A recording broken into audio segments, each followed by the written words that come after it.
everybody, and welcome to the Fortress Comic News, episode 137. I am one of your hosts, Chris, alongside, I forgot what the fuck I was going to say, it's Mike.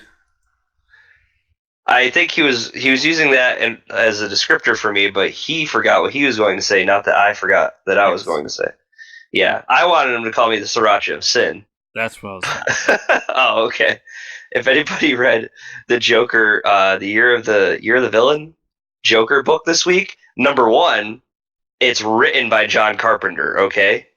And that's the least important thing about that book. Well, yeah. We'll talk about it later, but that is the least important thing about that book. Yeah, but I really like the fact that, I mean, come on, John Carpenter writing, come on. Yeah. Please, you watch the thing every Halloween. You got it. It's awesome. Anyways, I don't know. I thought the Sriracha of Sin was a lot better introduction. The Condiment King this week certainly thought that too, but Chris couldn't remember. Feels bad. Did you go see the Joker this week? I didn't. Damn. Well, I also really wanted to watch El Camino, and I never got around to that. Oh, I did. I watched that. Yeah. If anybody doesn't know, El Camino is the Breaking Bad tie-in movie on Netflix. Takes place immediately after like the finale of Breaking Bad. Like, it's the next like 2 hours of that finale episode, and that's all I'll say. I will also say it's amazing, and I loved it, and I thought it was a great addition to the series. So that's what I've been hearing. Yeah, you have that. It's kind of weird though. I don't know. Maybe you know this because you went to film school, but like, it's weird because the way they shoot a show is so much different than the way they shoot a movie. And I don't know if like not only the pacing from scene to scene changes, but like even just the depth of the camera, like the width of the shots, like the wide angle shots, like. Some of the stuff just seemed. It was weird because you see the characters that you know, right? Like you see Skinny Pete and Jesse, and you see Walt and stuff like that. But like, it's just treated like it's shot like a movie, so it's kind of weird almost. You know, it's like you're watching like a fan made movie or something, because you're like used to seeing, you know, like what is it, 9 seasons of it this one way, but it was still really good. I think. The biggest reason for that is movies tend to have more money back behind them.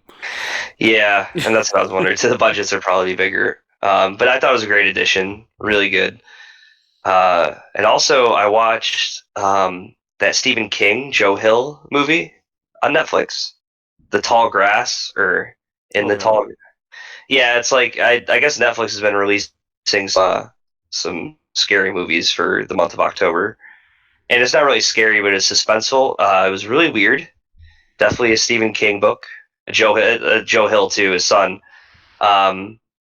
It's not really scary. It's more of a thriller. Like, these people get trapped in this like cornfield, and there's a bunch of other people trapped in there too. And they're almost like, when they're stuck in there, they're out of like space and time. Like, they're not. It's weird. They're like existing in all timelines and in all space at the same. It's pretty crazy, and obviously like walking around the grass, it like messes with them, plays mind tricks on them. Yeah, so I started seeing actually literally today trailers for Dr. Sleep. I didn't realize they were doing that. Oh yeah. Speaking of Stephen King, by the way. Right. I've never read the books, but Dr. Sleep is pretty interesting. It almost turns it into like an X-Men movie. You know what I mean? Like, it's like, oh, there's other people with powers, but I'm sure it's going to be really more messed up. But yeah, it looks pretty good. I don't know much about it, but yeah, I was interested, but that means I have to go back and rewatch Shining because it's been way too long. Right. Well, it looks like in the movie they just replay it for you. they took scenes straight from the original movie, put them in the trailer. I'm like, oh, okay, yeah. I mean, The Shining is awesome. It's a slow burn, I think, and it's an exhausting movie to watch. Yeah. That's not something I could watch like every year. But yeah, that's happening, you know. Stephen King doing well for himself. Like, good for him. Yeah, good for him. He doesn't have enough money. I know. Did you watch Flash this week? I did not. Oh, all right. Well, I'm going to talk about that. Only because it's the first, you know how much like bullcrap we dealt with last season of like, oh, can we just get to the point already? It's like 5 episodes of like their daughter, what, Nora? Is Nora their daughter? Yeah. And being like, oh, I don't know if I should tell him I'm working with Reverse Flash. Oh, maybe I should. And then Flash is like, I can't believe you're working with Reverse Flash.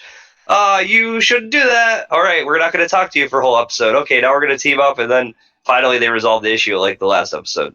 This one is like, comes out of the gates like, hey, yeah, she's dead. The parents are grieving. There's Godspeed is like appearing all over the city for some reason, and they keep catching him. And it's like, oh, they're like time remnants, so they're all from the future. And when he catches them and like unmasks them, they like can't speak. They do this like creepy like screaming thing, and then they disappear. Really strange. So something's going on with the timeline.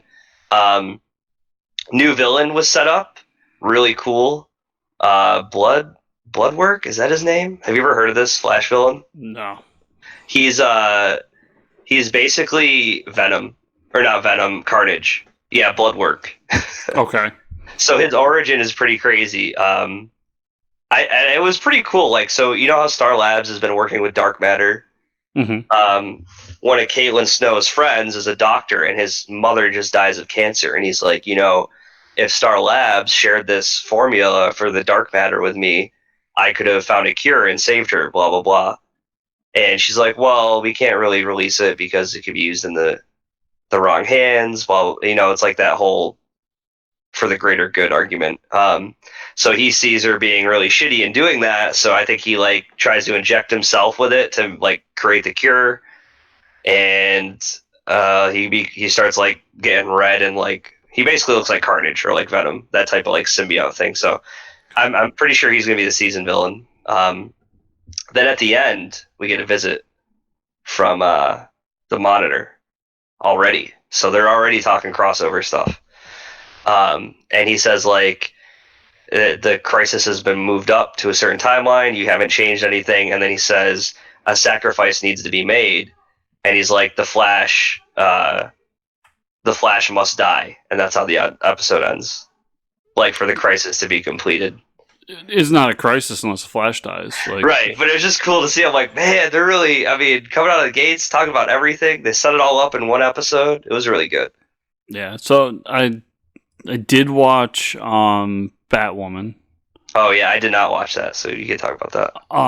The first episode, I'll say, for the most part, my opinion is meh. But they do everything you need to do in the first episode. They set her up. They give her the cowl. Give you a quick backstory. They set up a love interest, blah, blah, blah. She fights somebody, the end. So it was interesting enough where, like, and I think a part of it is honestly the last week's casting of Thomas Elliott, but there's enough there where I was like, I'll come back and see. Mm-hmm. They've got a short leash with me, just because they didn't, you didn't put the money beats up front, like, right. For all those Office fans out there, the money beats. You didn't do something that's really gonna hook me. All you did was like show us essentially what we saw in the last The Elseworlds crossover. Like, mm-hmm. She's Bruce Wayne's cousin, and she finds the suit, and he's gone. But they also. They've really stuck to the CW superhero formula. Like, it's Batwoman, and she's somehow connected to an organization that's in control of something in the town. And she already has, like, part of her crew. Yeah, like, the first member of her team is there. It's like Team Batwoman, Team Arrow, Team Flash. So it is getting kind of daunting doing the same thing over and over again. I wish they would try like a different thing with this formula, but it was okay. It's very meh. Yeah. What wasn't very meh though was the new episode of Walking Dead, which we had a time jump from like we do in the first episode, and we see everybody getting ready and, basically being a civilization. Like, the army is doing their thing, and they show where all the different characters are and what they're doing at that moment. And then something happens, and they find one of the skin masks. So everybody's freaking out because they were said, don't cross the border. If you cross the border, that's war. Well, nobody crossed the border, so they're sitting there like, well, did they cross our border? And it's a whole thing. But what really sets it off is they get a satellite finally starts to descend and hits the atmosphere and just happens to fall in the forest where right outside of where one of the settlements is. So it was kind of cool because they have like a fire department set up where they have these weird like pump water guns, and they have a whole plan on how to take care of fires and contain it and everything. So that was really cool. And then we get the moment where they want to bring the satellite back because who knows, there might be stuff we can use. The problem with this whole thing is that the satellite caught fire and landed across the border. And then the Whisperers see them, and that's how we end the episode. So it was a cool catch-up. Obviously, we know it's going to be the Whisper War this season. And I really enjoyed the new characters they introduced were cool. We get kind of a... Obviously, Daryl is going to be the centerpiece because it's Daryl, but they introduce kind of a love interest for Daryl, which I didn't see coming. And just a lot of things. So, yeah, I really enjoyed it. I still am really enjoying Walking Dead. That is another show that's following a formula, and I fully admit to it, but it's this formula I seem to like. And maybe that's because I'm just watching one of the shows, not all three. Yeah, right. I mean, if they really want to make a new Walking Dead show and get me back, make, Walking Dead FD, like Fire Department. Just like... like a dirty job show with the Walking Dead Fire Department. They're like, yeah, we're here for fires, but mostly we just spray, hose the road down with zombie guts. Man. I didn't mention, I really enjoyed how they're handling Negan, because how they handle Negan in the books at this moment, because Rick's alive and he's, starting to think differently. Well, Rick's not around to be that guy. So Negan is, he's still imprisoned, and he's trying to prove, like he was to Rick, that he's like, I'm done with all that shit. I just want to be a part of this community. But they're doing it by like sending armed guards with him all the time as he does things like basically slave labor. Like he's sent out to garden and do things around because that's his choice. Like if you want to go out, you have to do these. And they've turned him into that character in the show as well. So I love that in the book. So I'm interested to see more. I completely forgot about it. Yeah. Still though, I'm hoping for the Fire Department show. I haven't watched that. I guess we'll get to the TV news. I am still, dude, so many shows started up. Mr. Robot, South Park, It's Always Sunny in Philadelphia, the new season of Peaky Blinders, and I'm still watching American Horror Story is great. It's that show is amazing. It's like an 80s meme of like slasher movies. It's so good. But we finally got a air date for Rick and Morty. Came out of nowhere, November 10th. So less than a month now. Yeah. It's pretty crazy. I mean, I can't wait. I'm excited, and it created my favorite headline of all time. Yeah. That was Rick and Morty creators to resurrect Mr. Poopy Butthole. Finally. We finally get closure. Yeah. That's what we've all been waiting for. We both love that show. It's great. Can't wait. Hellstrom show is isn't it called Marvel Hellstrom or something like that? Probably.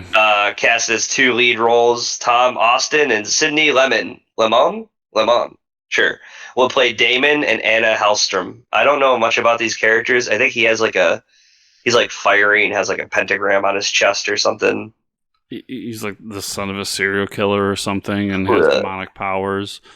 Doesn't sound like Marvel at all, but I guess we'll give it a shot. Yeah, I mean, they're trying to create a dark corner of the universe. I'm not super interested in this, but I mean, it is what it is. I don't see the most important TV news on here yet. Speaking of CW shows, well, The Flash started up, but they're rebooting an old time classic. I don't know if you've heard about this. Yes, that makes me angry. What? Walker, Texas Ranger? Yeah. And who they got to play him? The Sam Winchester himself? Is that really happening? I have multiple issues with this. One, you don't reboot Walker Texas Ranger. Like, that's... Yeah. Chuck Norris is Walker Texas Ranger. It's Chuck Norris. Yeah. Second, I don't want to know, like, I don't want to see Walker Texas Ranger Vigilante where he has a crew that he goes to afterwards to, like, figure out crimes. Yeah. And I also don't want, like, Walker Texas Ranger soap opera drama. Dude, all I watched Walker Texas Ranger for was the mustache and the roundhouse kicks. Like, that's the show. That's the show. The show is literally just cuts of him roundhouse kicking people with a mustache and then being like, I'm Walker, Texas Ranger. And then he roundhouse kicks another dude. There's no story. There's no story at all. Don't make it into something it's not. Man. No, I just want to watch all the old episodes. Plus, you ruined one of my favorite jokes from Talladega Nights. These are my boys, Walker and Texas Ranger. Yeah. Yeah, what are they going to do now? Anyways, I thought we had to talk about that just for a second. This, though, when Chris told me this week, first off, Wayne Brady, I don't know where he's been. I couldn't tell you. He's been making deals on that show. Yeah, he's been making deals for, Black Lightning's getting a season 3, okay? So, and this might get me to watch Black Lightning and get caught up. Wayne Brady's been casted as the Gravedigger, which is like, he's a villain, and he's got like, he's like an army dude with machine guns, and he's got like a big scar on his face, but it's going to be Wayne Brady. Well, if we remember anything from the seminal show, the Chappelle Show, Wayne Brady does a great villain. Yeah. Because Gravedigger is going to smack a bitch. It's going to happen. Oh, man. That being said, I love this idea. Oh, yeah. For nothing else, it's going to be hilarious. They got me interested in Black Lightning. Like, I'm going to probably watch the episode that he shows up on, and then we'll go from there. But why not make this guy the whole reoccurring villain? He better be, like, the main villain. He better be the Reverse Flash of this season. Yeah, that's so awesome. AMC continues to expand Walking Dead universe. They want to make more short films, miniseries, one and done seasons. The current showrunners for all the 3 current shows are working on that with AMC. So basically, you like Walking Dead, you're getting more Walking Dead, and here you go. It's coming at you. The only way I get interested about this is if you bring in people that matter or that I care about to do their own little short things. Right. Like, it'd be, this is an extreme example, obviously, but like, it would be cool to see James Gunn's 4-episode arc of zombie film. Right. Or whoever, just like bring in people who it would be cool to have them do a zombie story, and they don't have to waste time with explaining anything. They can just jump into a zombie story. It's a cool idea. We'll see where it goes. Speaking of zombie stories, this is a great way to transition to the movies. I don't know if you've seen this, but I just found out this week Zack Snyder is directing a zombie film. This happened a while ago, yeah. Yeah. And it's going straight to Netflix, and I didn't know Dave Bautista's in it. Oh, really? I didn't know that part. Yeah. Yeah, Dave Bautista's in it, and they're like a squad that does it's like a heist film during a zombie apocalypse. And I loved his Dawn of the Dead, so yeah. But Scott Snyder's Dawn of the Dead is probably Scott Snyder's best work. Zack Snyder's. It's Zack Snyder's, yeah. I know, I always get mixed up. I got Scott Snyder in the brain. Yeah. Yeah, like that's one of my favorite things he's done, and that's coming from a huge Romero fan. So right. I'm down for him doing this. Like, I want him to go kind of back to where he started, because that movie's really good, and then he kind of got too big for his britches real quick. Mm-hmm. And he started doing things because he has a very good visual style. Mm-hmm. Like, nobody can deny that Scott Snyder knows how to shoot the shit out of anything.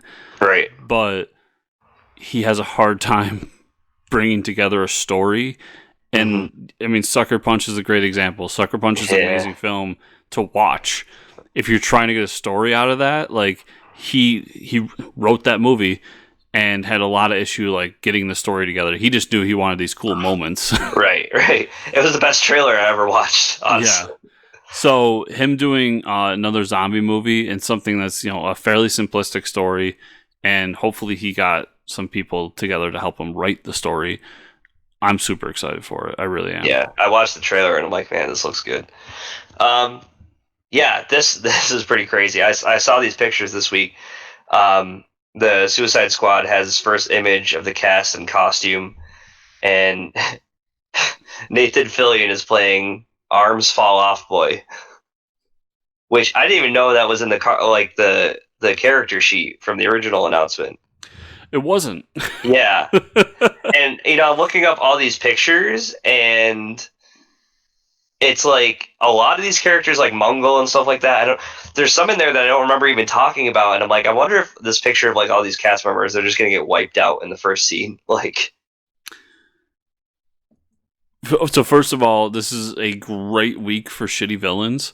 Oh yeah. Yes. But yeah, there's a little rumor going around that there's actually 2 teams, and and a lot of the big names we see attached, and I kind of put big names in quotes because we're talking about Nathan Fillion and some of those other guys of that caliber, but a lot of those guys are in that first team, and they get like killed real quick.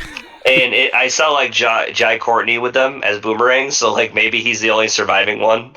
Like, possibly from that team, they all die and he's still alive. I mean, that's awesome if they do that, though. It'd be hilarious. But it seems like from all of the art and the imagery I've seen, it looks like they're going for like an 80s revenge movie.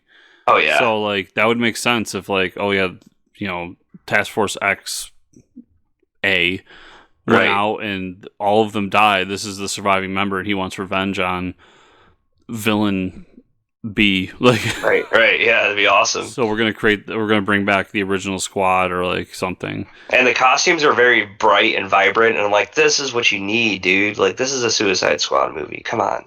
Yeah. That picture alone got me so excited, and I was just so happy because of like Arms Fall Off Boy. Like we talked about him years ago. I know. He just rips his arms off and whacks you with them. It's like, wait a second, but don't you need still one of your arms to hold the other arm? Like, why do both fall off? Why do both come off? Anyways, yeah, I'm so excited. Hopefully, they just give James Gunn a trilogy of these because we'll get so many shitty villains. I mean, yeah, it comes down to money.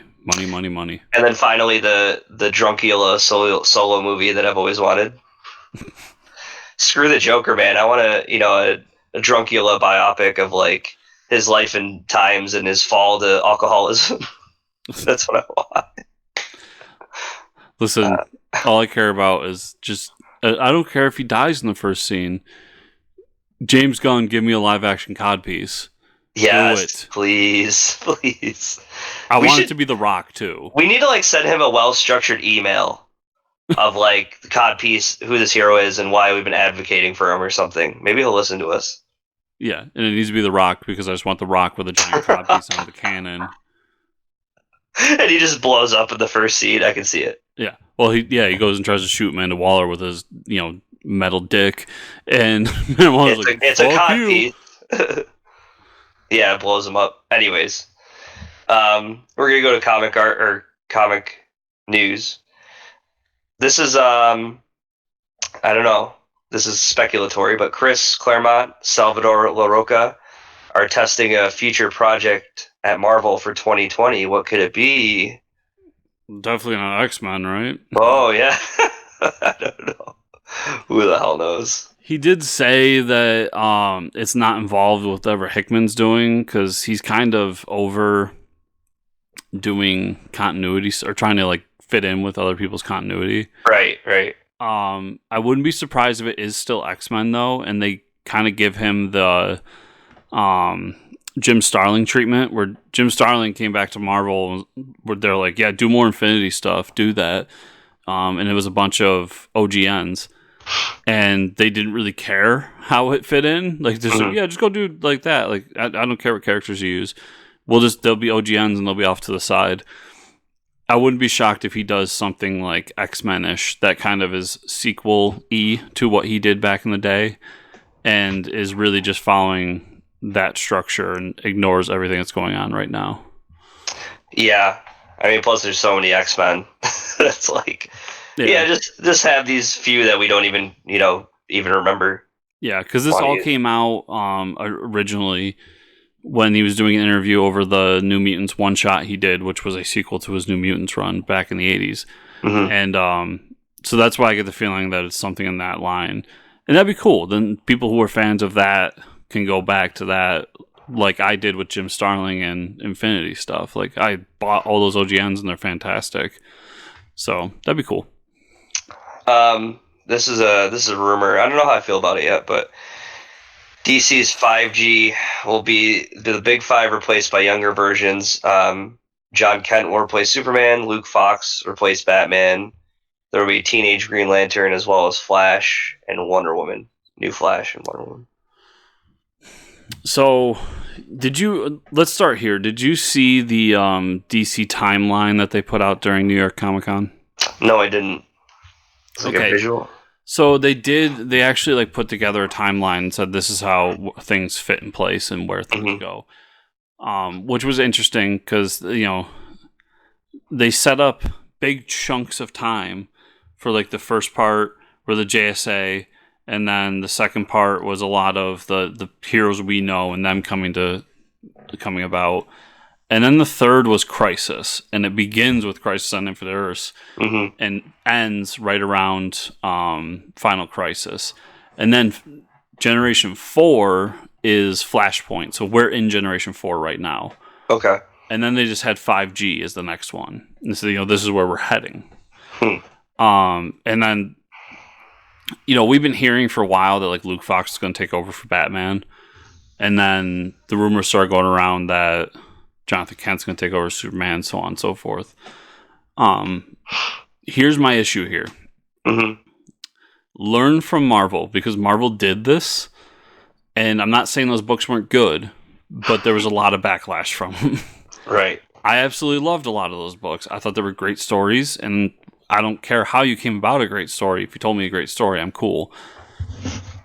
The issue I have, and please feel free to disagree with me because I'm not a DC fan as much as you, is that I think that Marvel's characters are more idealistic than DC's.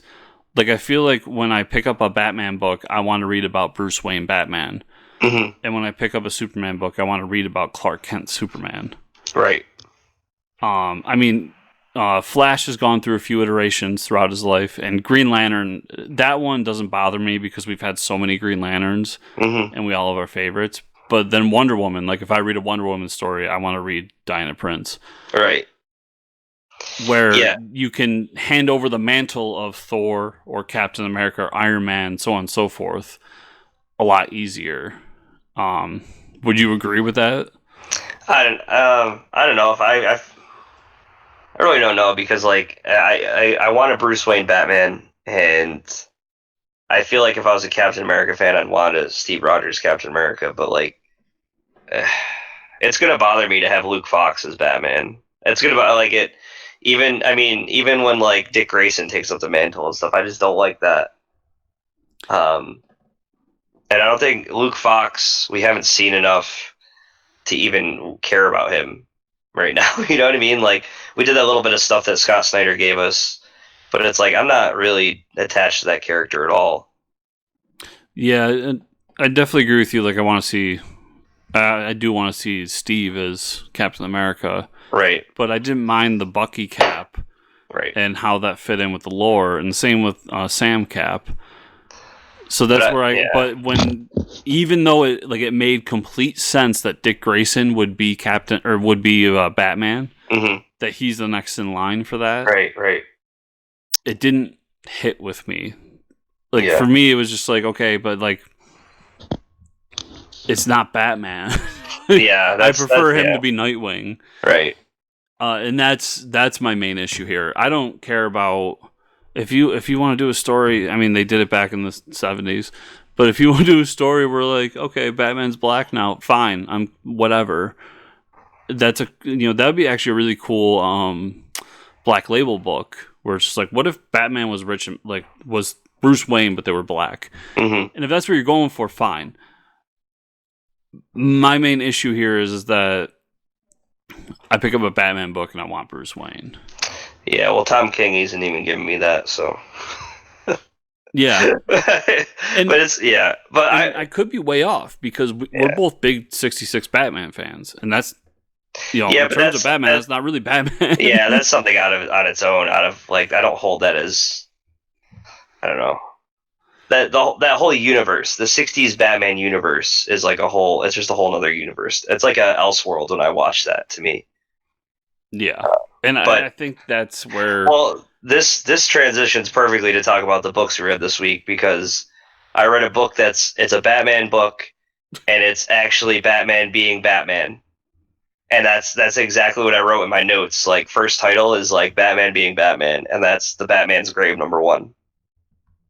Did you read that? I did not. And that the main point I want to take away from this is Batman being Batman. And when I say that, he's patrolling the city. He's being a detective, like scanning a crime scene, listening to police reports. He like reenacts. He has this shows this like gadgets that he has to like replicate crime scenes when he gets back to the Batcave. It's like, holy shit, Batman's like actually being like investigating crime.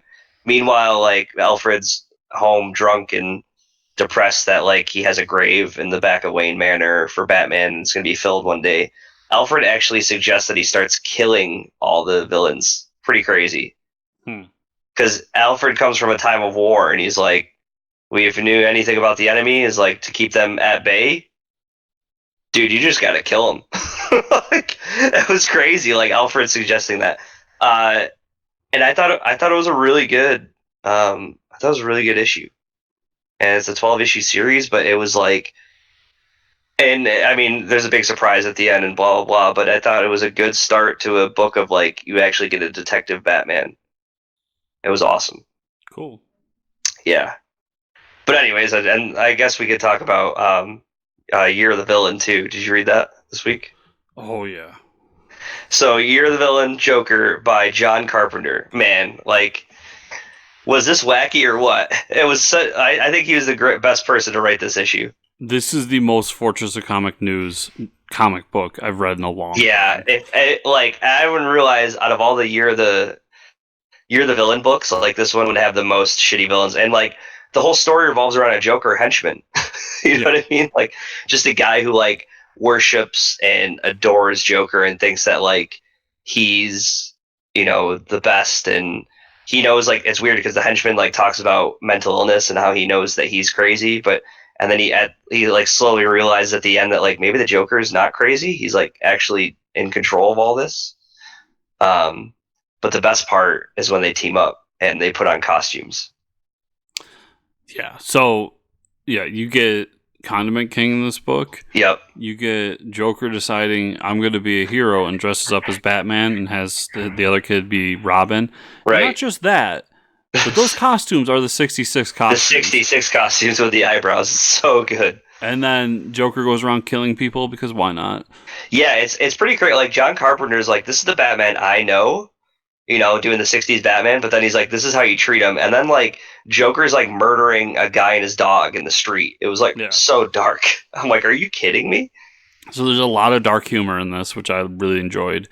But the part that you brought up, the mental illness part, I thought it was very fitting, especially with the release of Joker in theaters. Yeah, it was. Where they took mind you, I still haven't seen the movie, but from what I've been told and the conversations I've had surrounding that movie, this book took the correct version of Joker, where the main character, the Six from the Royal Flush Gang. Yeah. Yep. He has a story about how he's mentally ill and how there's something wrong with him, and that's what sends him down to do bad things. He doesn't want to do them. This is what happens because of his illness. Right. and he comes to a realization that like the Joker isn't insane. The Joker knows exactly what he's doing. The Joker is a fucking monster. Mm-hmm. And that's what the Joker is. He's a monster. He is pure evil. Mm-hmm. And that's like what we need Joker to be. Like he does things that are insane, but I don't think he is insane. Right. And that was the big takeaway from this book, outside of just amazing moments throughout it. Yeah, it was pretty crazy to have such a serious story, right? And then have them doing all this in the 60s outfits and then getting Condiment King to show up. Like, yeah. So if there's ever, this is one of the, it's been a really great year for one shots. I'll say that. We had a lot of really great Star Wars one shots this year, and more to come. Mm-hmm. We've had these DC villains one shots, and all the ones I've read, I've enjoyed, and I haven't read all of them like you have. Right. But they've all been really great, and I think it's something I'm glad the industry is getting back to, of these one and done stories, because there's a lot you can mine from them, and a lot you can tell about a character from them. Yeah, I mean, all the Year of the Villain stuff has been so good. It's been really good, especially with Mark Russell running a couple of the other ones. Yeah. Speaking of Mark Russell, we had Wonder Twins number 8 come out this week. Oh yeah, we did.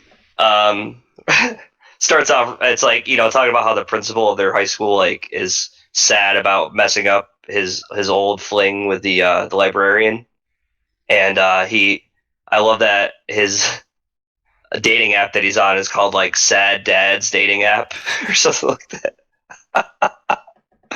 It's like they're all sad dads just like you or something like that. So he's like dreading that there's going to be a high school reunion, and he hasn't talked to her since then and all these years.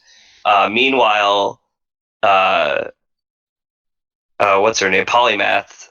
Polly has been locked up, and she's figuring out an escape plan.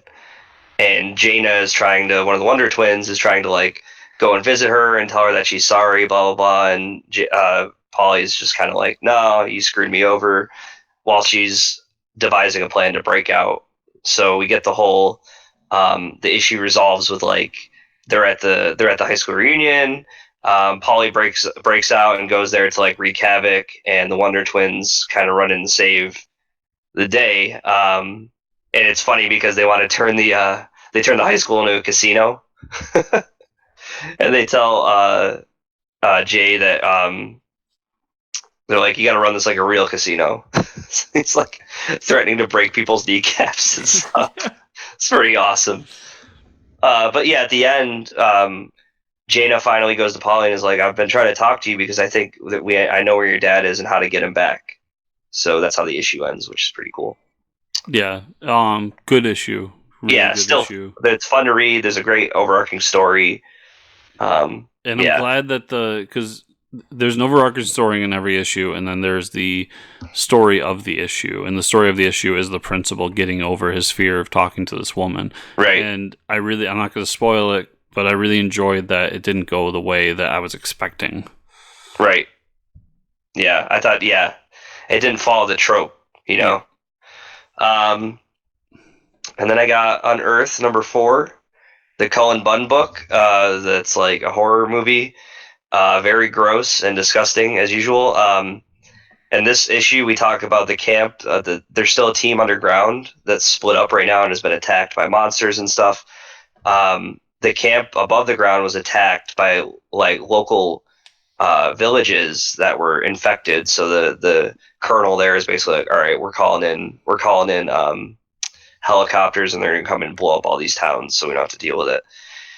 Meanwhile, underground, Morris, who was like the lead army guy that was like with the team, has gone crazy, and is like talking to both groups that are split up at the same time, even though like he's like in two places at once. So we find out this cave that they're in is like a system. They're inside some type of circulatory system. So the whole cave thing, they're like in a living creature, which is pretty crazy. And there's this little girl that has followed the other half of the group, and we find out at the end of the issue that she like kills one of the people in the group, and is working with this possessed person from their group, which is like he's gone complete, like he's completely assimilated with whatever this like hive mind thing is, and he's gone crazy too. And it's when he shows up, he's just like, hanging dong, completely butt naked. Like it was almost like when we used to open those pages to oh man, I can't think of the book right now. Like Fiona Staples, Brian K. Vaughan. Oh yeah. Like you just Saga. You just it was like one of those pages. I was like, whoa, all right, no warning at all. But I mean, it's a really good book. I'm still reading it. I think it's pretty interesting. I'm curious to see what's actually going on here, why these people are infected. But yeah, that's what I had this week. Okay. So caught up on a few things, but Invaders number 10 came out, and I'm really enjoying Invaders. It's just it's a real great. It's a Captain America Bucky Barnes book, and we're getting them teaming up to fight against Namor and his plan to basically sink everybody and turn them into Atlanteans. Of course. Yeah, and finding out along the way that Xavier in the past did something to Namor, and it's created a second identity inside of him, and that's kind of what's causing a lot of the issues here. Chip Zdarsky's writing this book. I highly recommend people check it out. It's a lot of fun. Black Hammer Justice League number 4 came out. This issue is a lot of the answers that we've been wanting. So Flash, Green Lantern, and Colonel Weird are in this like other dimension, and they don't know what's going on, but they run into the person that caused the swap. And then we kind of cut to the Justice League finds out that they haven't been on the farm for 10 years. It's been like 2 days, but something is messing with them. So they start looking around and trying to figure out what's going on, while all of the Black Hammer characters are still trying to get off of the DC world, because what's left of the Justice League is basically attacking them at all corners because they think that they're supervillains that have taken away the other Justice League members. We end up finding out that the person in the middle of all this is Mxyzptlk. And that immediately got me so much more hyped about this book. Yeah, that's awesome. So really great. Miles Morales, Absolute Carnage number 3 was pretty good. I don't know if I'd read it if I wasn't a huge Miles fan, but I did enjoy it, especially as a crossover. Redneck number 24 was a crazy fucking issue because we were leading up to this moment where we were going to attack the elder vampires and take over, and then shit goes awry, and the character that we're following and the crew end up getting attacked by the daughter of the family. And we find out that one of the guys they were with was an elder vampire who was kicked out of the council, and they end up accidentally killing him. And then we get a big surprise at the end. Redneck's really cool book. Wow. Journey to Star Wars, The Rise of Skywalker, Star Wars Allegiance. I did read this book too. I just didn't write it down. Okay. But yeah, what a title, huh? They're running out of titles to call these Star Wars books. So this is issue 1. This is going to be a weekly 4-issue book. Basically here we just kind of find out where everybody is after after Last Jedi. And kind of set them on their course to where they're going into the next issue. It was an okay issue. It was just a setup to get people in place for the next issue. Right. But I am interested because it's the first time I can remember that a Journey to Star Wars book, a comic book that is, actually involves the main characters of the Star Wars Skywalker saga. I know, right? Yeah. Speaking of Miles Morales, Spider-Man number 11, really great. Miles is back in the suit after everything that's happened over the past couple issues, and then this also takes place after Absolute Carnage, and he's trying to get back into it and figure out if he still wants to be Spider-Man. And of course his uncle or somebody dressed up as Prowler shows up. They want us to think it's his uncle. I don't think it is. Oblivion Song number 20. Oblivion Song continues to be a really great book. and then East of West number 43 came out. This is the beginning of the end. Yeah, finally. So this is the beginning of the last story arc, and without spoiling too much, it follows the Four Horsemen and Babylon, and war starts to break out. So really glad that this book is still going on, but I am kind of glad that they're wrapping up the story finally. Good. Outer Darkness number 11. Recommend this book to anybody. And it took a big turn in this issue where the captain has decided he doesn't want to be the captain anymore. And he sets up a party for his entire crew with this alien booze and these priests that their entire job is to pleasure people sexually. Oh, wow. And it turns into a giant drunken orgy, and he ends up killing them all. It's fantastic. That's one way to do it, I guess. What the hell? It's a really crazy book. I recommend it, though, because it is a John Layman, right? Yes. It's a John Layman book, and he's just been killing it on it. That's awesome. Amazing Spider-Man number 31, Absolute Carnage tie-in. It's Spider-Man versus Carnage, but it's not the Carnage we know. Oh. It's Norman Osborn Carnage. Oh. And they hint pretty heavily that Centipede guy, who I don't think we got a name for yet, is Harry Osborn. No, he's Centipede Osborn. Yes. Superman number 16 was Jonathan Kent going back to Earth and meeting up with Damian and being like, I'm sorry I grew up. My main issue with this book is the art. I'm sorry. You can draw better than I can, I'll admit it, but the art is atrocious. Oh, boy. All the characters look like these action figures my kids have. Oh, my God. Where they're really, like, stubby... oh yes, they're bad proportions. Yeah, terrible proportions. Yeah, that's what all the characters look like. Oh my God. But it's John being like, should I go to the future or not? And then he goes to the future because we already knew he would. Right. Exactly. I was really excited for that book too because it was the Super Sons reuniting, and it didn't live up to it for me. Yeah. Event Leviathan number 5. Are you still reading Leviathan? Yeah, I just didn't get to that issue this week. Okay, so it's a big wind up until we get to the part where he unmasks. And it's the last 2 panels, and we don't see his face. Oh my gosh! So it's literally the same book for 5 issues. That's what keeps it keeps driving me nuts. Is like they're gonna show his face, and they don't do it. Yeah, and just all the suspects to me have been so obvious that it's not them. Right. I mean, beyond the point that it's a 6-issue series and you got to get more than 2-3 issues out of it, but just like the people they're pointing out are too obvious to be Leviathan. Right. And that's why I know it's not them. Right. I know. You just know.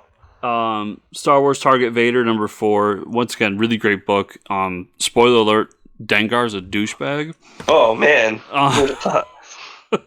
Contagion number 2. This is the book where a random villain is coming from Kung Lao and can basically zombify people with this weird poison infestation. So this issue revolves around Iron Fist and how he's involved with all this. And we also get the tidbit that anyone he takes over, if they have superpowers, he gains their superpowers. Oh. So he now basically is a Super Skrull because he has all the powers of Fantastic Four. Oh, wow. And the whole issue is them trying not to get touched by these things. That's crazy. But it was really cool seeing some Iron Fist action.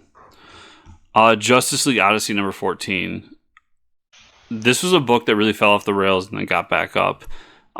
Basically, Darkseid's back and at full force. Oh. And he ends up killing Jessica Cruz like 2 issues ago. And then she's resurrected. Because when he killed her, her lantern ring shattered, absorbed into her body, holding on to a bunch of Omega energy. And that's what resurrected her. So now she's interesting because she's an Omega energy lantern. What? Yeah. And there's this so much comic book science. Yes. And there's this like random dude that's around him the whole time, and it looks like Deadshot, but it's not Deadshot. And we're trying to figure out what's going on because she wakes up on the ship with this guy and some random chick, and they're gonna go fight Darkseid. And then I can never remember its name, but the Red Lantern cat is there. Oh yeah. Because why not? Yep. And so they go off, and then they take off the dude's mask, and it turns out that he was trying to hide his identity from the universe, because if he was found, then Darkseid would know, and he would know that there's a new god still alive. It was Orion the entire time. Damn. Absolutely love this book. That's cool. I do recommend it. And then Powers of X number 6 came out. It was just a wrap up of everything. Cool. X-Men number 1's next week. This one wraps up. Some people had issues because it's basically a similar story to House of X number 6, but told from a different perspective. Mm-hmm. For me, I kind of liked that because it was showing how Maria X fits in with Krakoa and what the leadership is doing leading into X-Men. Cool. That's all I got, Mike. All right. People find you on the internet. They can find me at Fortress Ricker on Twitter. Where can they find you, Chris? Why, they can find me at Fortress Chris. And they can find the show at FCN_official on Twitter. And, of course, FortressComicNews.com, where everything we do is right there on that handy-dandy website. Remember, if you enjoy the show and want to go the extra mile, Patreon.com/FortressComicNews, where you can get Bat Friends Podcast, a top 25 Batman podcast. Top 25! 3 days early. On that Patreon for $1. A fucking dollar. That's all you need. $1. Come on. But if you don't want to go that far, we always appreciate 5-star reviews on iTunes or whatever podcatcher you use. And if you're listening or watching on YouTube, to give us a like, subscribe to the channel, and share it with your friends. Because sharing is caring. Yeah, it is. So I've talked enough for one day. And we will see you all next week. Goodbye.